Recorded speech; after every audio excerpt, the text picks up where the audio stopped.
Okay, this is early childhood music in the Zoom classroom. Um, my name is Nadia Castagna, and this is Miles Wilcox. Just briefly, we'll share an agenda and then we'll go into more details about each ourselves. So we're going to start off with an introduction, go into topics about Zoom, how we teach and differentiating expectations, what kind of props and instruments we use, and also leave room for reflection and questions.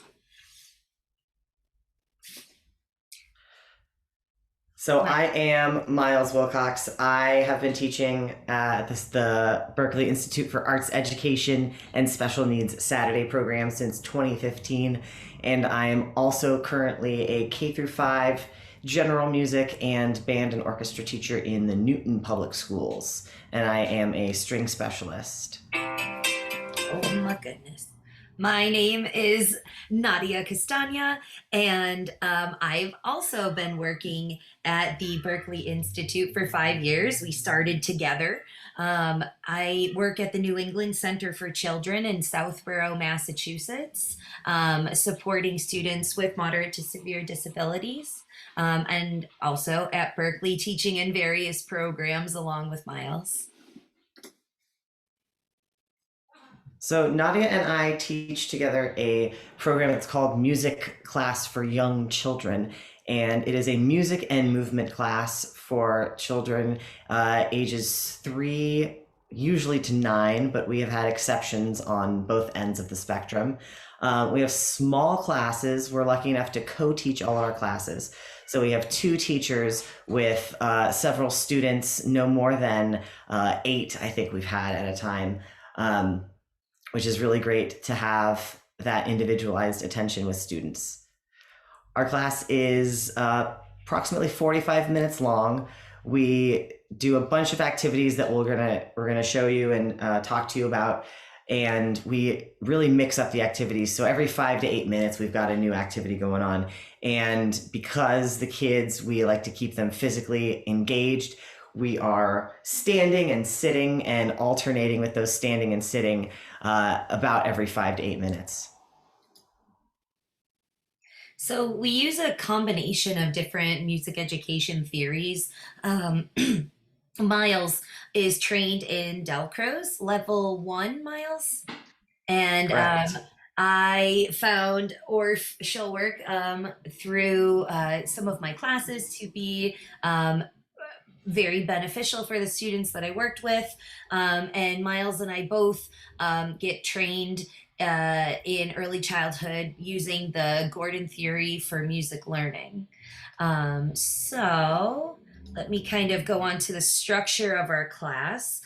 We usually start off with a hello song, do kind of some warm-ups with our body, breath, movement. It's a little bit different on Zoom as opposed to in the classroom. If students are at home, they can participate in breathing activities. However, if they were at school, it would be a little bit different. They might not in these COVID times. We do some melodic patterns and rhythmic patterns, going on some Delcroze movement, playing different instruments, taking a jam session, and then singing a goodbye song. This is typically the schedule that we pass out to our students. It allows them to follow along at home or in their classroom. And it has kind of like the general layout that we would do. So hello, warm-ups.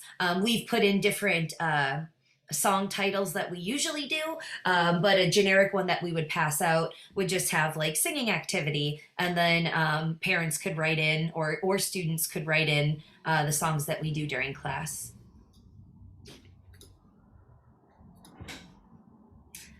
So the importance of having an opening and a closing song, our students are really based in routine. And it's really important to kind of establish that we're starting something new and time to get ready for that new activity. And some students really enjoy coming to music class. We have students that really don't want to leave and may get kind of sad when it's time to leave, or maybe get really upset.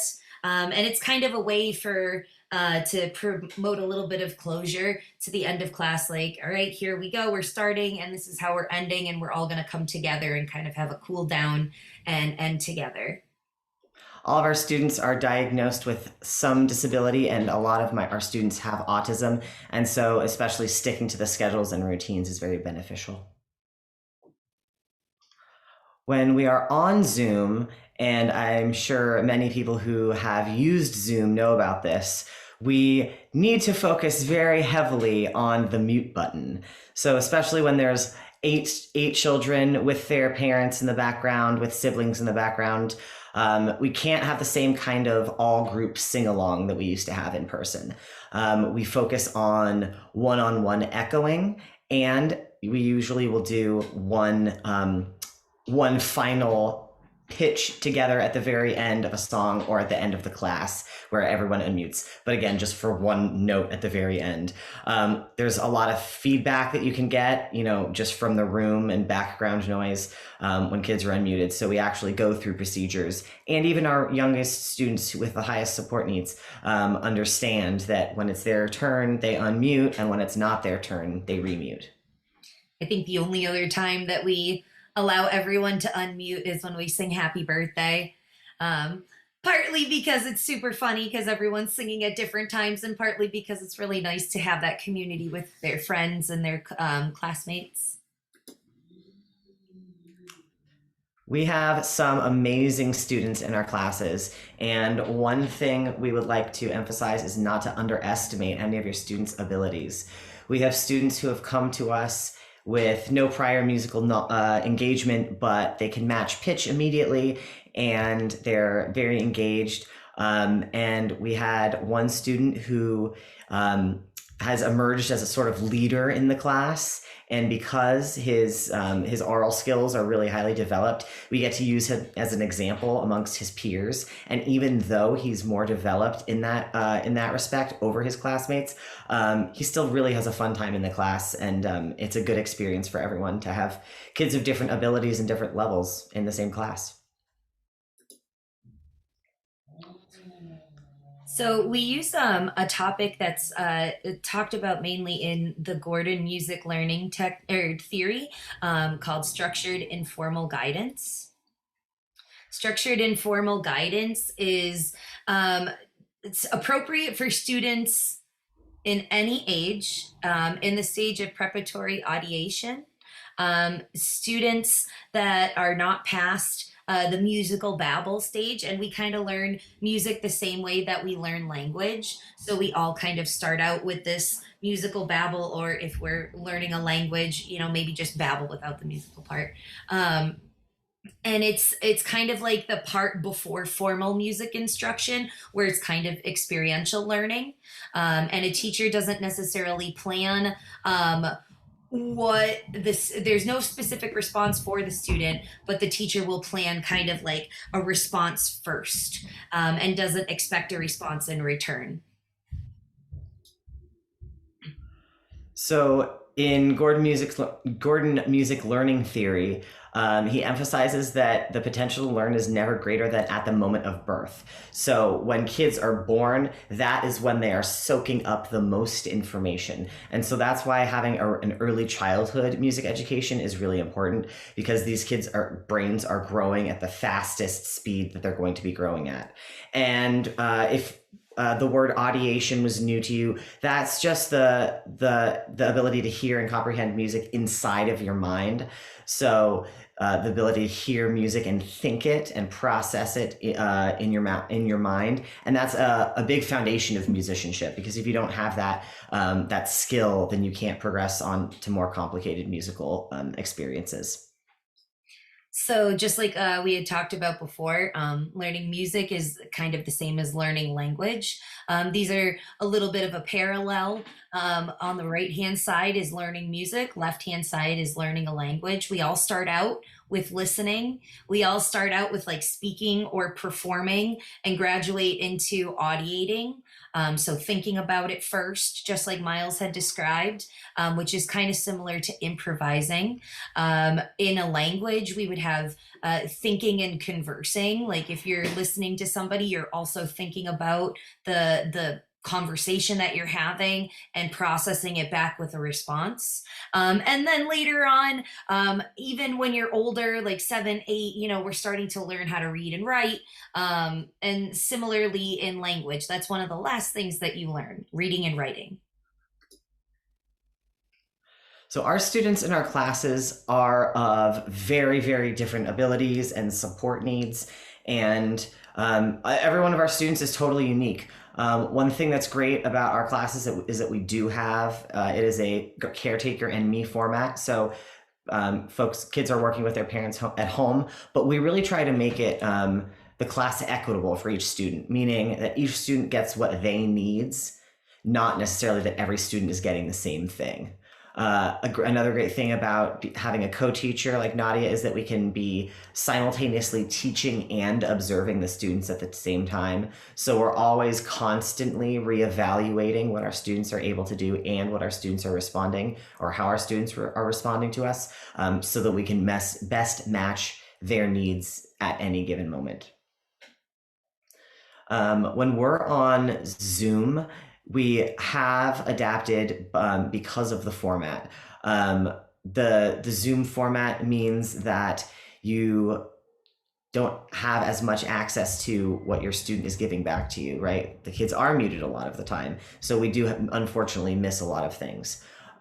We try to emphasize silence as much as possible, because music is not only the notes, but the space in between the notes.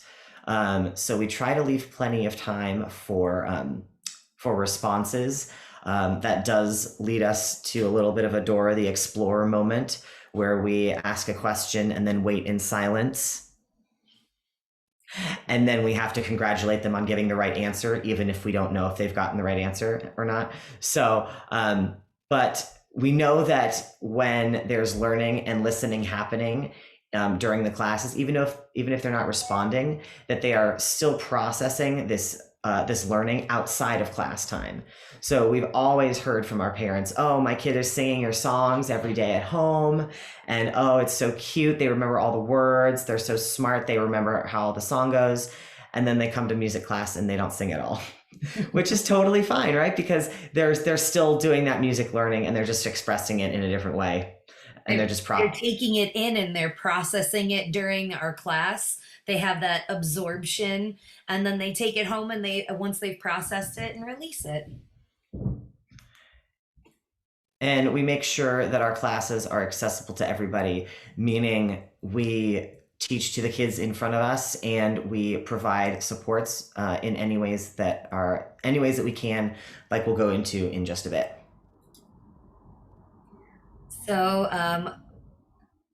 all of our classes can be used throughout the progression of ages. So we start out at early childhood. We have pre-verbal students, students that are on the cusp of learning language. And this could be at a young age or at a little bit of an older age. We also have a lot of students in the early childhood classes that are in the absorption phase, like we were talking about, just kind of like having the material sink in. Maybe you have a student that doesn't sing or seem to participate during class, but they might be just taking it in and just kind of figuring out how it's going to go, which is part of the reason why we repeat activities over multiple weeks, for the students to be able to process it enough times in order to possibly make a response.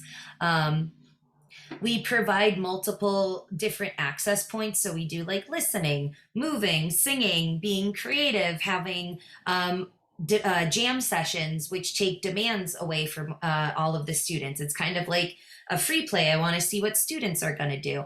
And during those classes, we even encourage parents to kind of just, kind of like a hands off. This is a time for students to be able to express. And like Miles had said earlier, brains develop the most quickly during the early childhood phase. Next, we would go to primary and secondary education.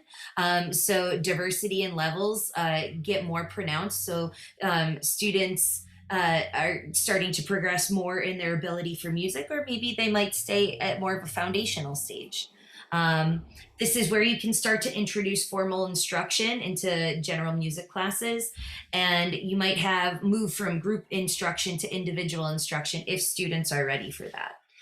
Usually by the time early childhood kind of ends like 8 or 9 years old, so starting this type of thing might happen between 8 and 10, depending on the student. Over to you, Miles. And so this is where our students are pretty much they're out of our early childhood music class by this point, but there are still students where this type of structural informal guidance is completely appropriate. So that structural informal guidance can even be appropriate for older students. Of course, you need to be recognize like age appropriateness. We wouldn't do, our classic Five Little Pumpkins finger play probably with a group of 20-year-olds, but there are still perfectly appropriate Sol Mi Echo songs that would be appropriate for a group of 20-year-olds if that's their level of cognitive ability, and that's where they are currently in their music education. Different supports for different levels of students are super important in class. And we're lucky enough with our younger kids to have parents in the room. But of course, when there are older students older students being involved, having supports is really always helpful. So Miles and I always like to emphasize that we're looking for participation and not perfection. We want the students to have freedom of choice and flexibility.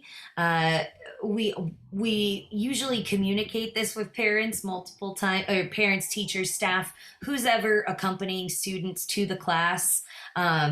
Just communicating, it doesn't have to look like what we're doing. It doesn't have to be perfect. It's whatever the students are able to access, what's equitable for them. Also, we have students that, might not pick traditional things. We have a song called Walk Like an Animal, and we sometimes have students that pick things that are not necessarily related. So we have students that we had a student that wanted to pick ice cubes. So we moved like how we thought an ice cube would move in the water. There was another student that picked a flower. So we figured out maybe how a flower would move during a Walk Like an Animal song. So it's important to incorporate different choices and to allow some flexibility and creativity. There's also, in case students need it, different levels of prompting that can be done in order to promote participation. Some students need it and other students don't. If students do not need prompting, it's important to fade back. So I just kind of want to go through super quick. There are least restrictive prompts as well as most restrictive prompts. So it's always important to get a baseline, always important to see independently what students are doing first before you start implementing prompting. I think it's most helpful to start least to most. There are other types of prompting that will do most to least. So a verbal prompt would be least intrusive or least restrictive, just a question or a request. What are we supposed to be doing? Things like that. Are you supposed to put your drum away? There's also a gesture, so pointing to an item, just like a nonverbal cue. So if you had said, put your drum away, and students maybe didn't, you could maybe move to a gesture, just point to the drum or point to where it should go. A visual prompt, maybe a picture or a picture schedule. And modeling, another thing, demonstrating what should be done. So I might pick my drum up and move it over to where it should go. And physical prompting may be the last thing you would try. Physical prompting would be hand over hand, and you can prompt from above the wrist or above the elbow. And there's also many different kinds of physical prompting, but we won't start with that. Miles, over to you.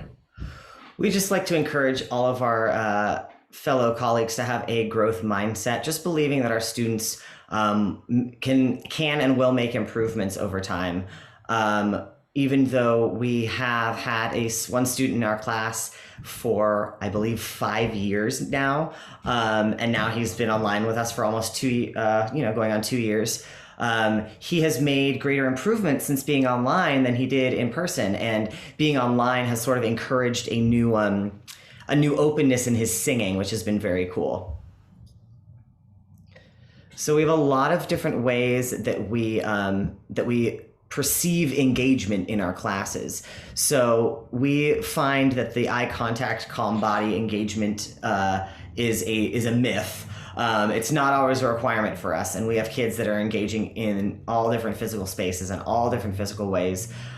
We encourage any response as a response, and we make sure that we're inclusive to our pre-verbal and nonverbal students.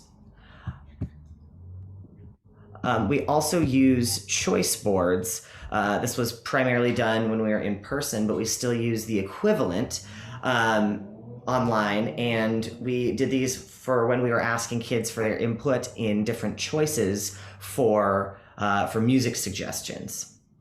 Such as the mango song. Such as the mango song, where you have to ask kids which fruit they'd like to sing about next. When we are on Zoom, we're trying to be really cognizant of our use of space in the window and our relationship to the camera. Just because you don't have the physical proximity to students, but you do have the ability to, hypothetically make quote eye contact if you're staring directly into the camera, right? You have the ability to get closer to students if you physically move yourself closer to the camera. So we just think about that, and we think about how we use our body within the frame. So we also have provided different ways for students to participate that we've enhanced throughout class, and made sure that parents understood that, or who was ever on the other end with the student understood that there are multiple ways to participate. Holding up finger numbers, asking for support or having parents support in some kind of way, typing the answer in a chat. We had students that were doing that. Physical modeling or imitation, also using choice boards, and also lastly, if students had a device or were verbally speaking and answering, they could unmute and respond.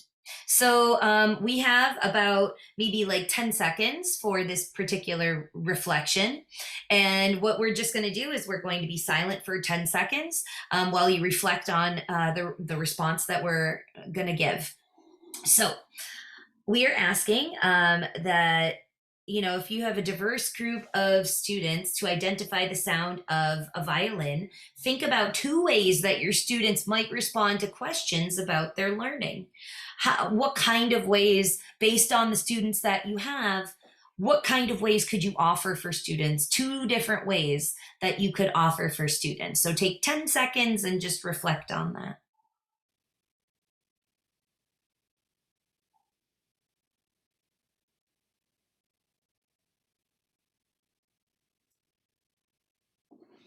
Okay.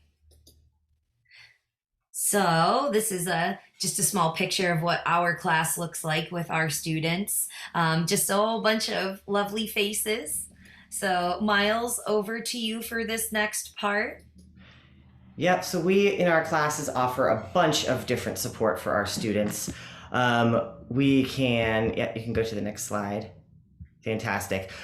We offer lots of different choice boards, and we offer different ways for our students to be able to give us answers and communicate with us. Now, not only do we have to communicate with our students, and our students have to communicate with us, but we also need to communicate with the parents, the caretakers at home, the specialists, if you're in a public school setting, right? If they're your teachers, administration, depending on what kind of organization you're teaching in. So in terms of communication, Nadia and I always try to be super proactive and make sure that, number one, we're always advocating for the needs of our students wherever possible, and making sure there's always an open communication with everyone around us.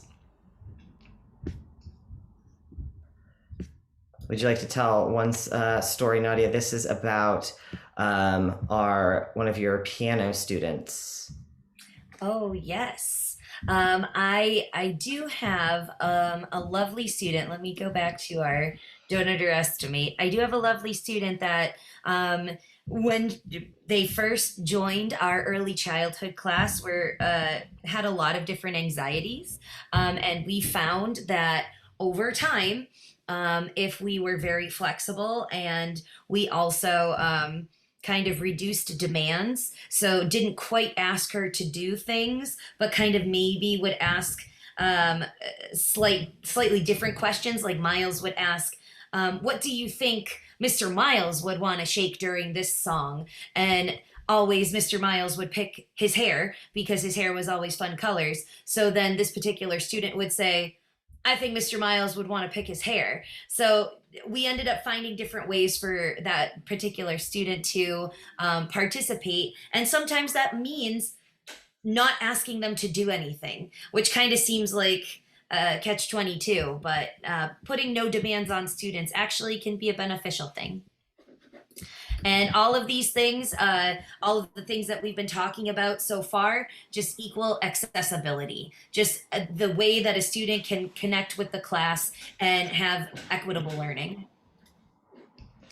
We love using props and instruments in our classes. When we were in person, we had access to a lot more, but now that we're online, we actually have been sending, snail mailing kids their own personal music bags, which contain a bunch of different instruments and props like a beanbag and movement scarf. That really help the students engage with our classes, because oftentimes having something physical to be moving is the best way for students to keep their engagement. So lastly, to summarize, we just wanted to say encourage involvement, allow for absorption, allow for students to take in what's been going on in class, differentiate your expectations, differentiate the props and instruments that you use, talk to your teacher friends. Also, here are some different links that we have that we use for resources, that we've used for classes, and also different websites that we've gone to, materials. And also, if you have any questions, you can always message us on Facebook or shoot us an email. We've really appreciated your time. Thank you so much. Thank you.